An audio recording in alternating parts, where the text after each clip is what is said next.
Hello friend, हमारे channel में आप सभी का स्वागत है। भगवान महाकालेश्वर के आगमन की कथा।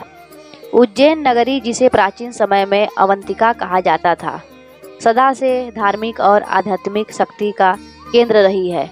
यहाँ पर स्थित महाकालेश्वर ज्योतिर्लिंग का उद्भव स्वयं भगवान शिव की कृपा से हुआ। बहुत समय पहले अवंतिका नगरी में चंद्रसेन नामक राजा राज करता था। वह भगवान शिव का परम भक्त था और प्रतिदिन उनकी उपासना में लीन रहता था।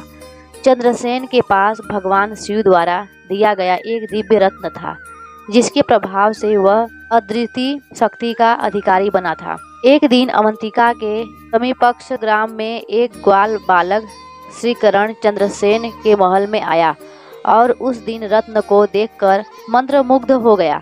बालक ने ही शिव का ध्यान किया और रत्न प्राप्त करने की इच्छा प्रकट की।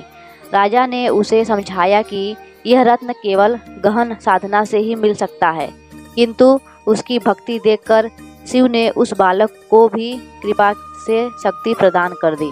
इस घटना की चर्चा जब पड़ोसी राजाओं चंड और मुंड को हुई तो उनमें ईर्ष्या जाग उठी।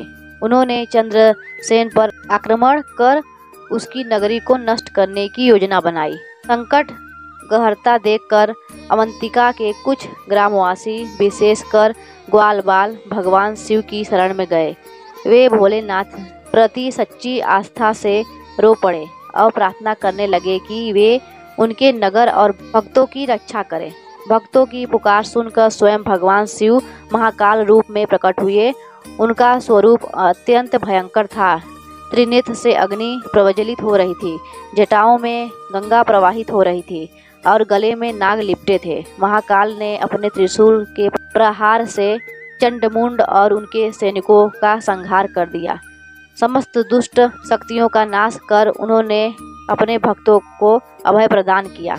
युद्ध के उपरांत भक्तों और ऋषियों ने भगवान से प्रार्थना की कि वे सदा उज्जैन में निवास करें और भक्तों की रक्षा करते रहे।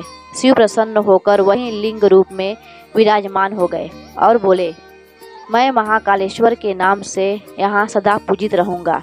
मेरे दर्शन मात्र से भक्तों के समस्त पाप नष्ट हो जाएंगे और उन्हें मोक्ष की प्राप्ति होगी। तभी से उज्जैन में महाकालेश्वर ज्योतिर्लिंग की पूजा की जाने लगी। यह एकमात्र ज्योतिर्लिंग है जहाँ भगवान शिव दक्षिणमुखी रूप में विराजमान है। इसका अर्थ है कि वे यमराज यानी मृत्यु के देवता तक को नियंत्रित करते हैं। इसी कारण भक्त उन्हें महाकाल कहते हैं, जो काल अर्थात मृत्यु तक पर विजय रखते हैं। आज भी भक्त यह मानते हैं कि महाकालेश्वर की आराधना करने से जीवन के समस्त संकट दूर हो जाते हैं। उज्जैन की भस्म आरती विश्व भर में अद्वितीय है, जिसमें भगवान महाकाल को ताजे शव की भस्म से अभिषेक किया जाता है। इस प्रकार भगवान शिव ने अपने भक्तों की पुकार पर महाकाल रूप में अवतार लिया और सदा के लिए उज्जैन नगरी में ज्योतिर्लिंग महाकालेश्वर के रूप में स्थापित हुए। जय महाकाल।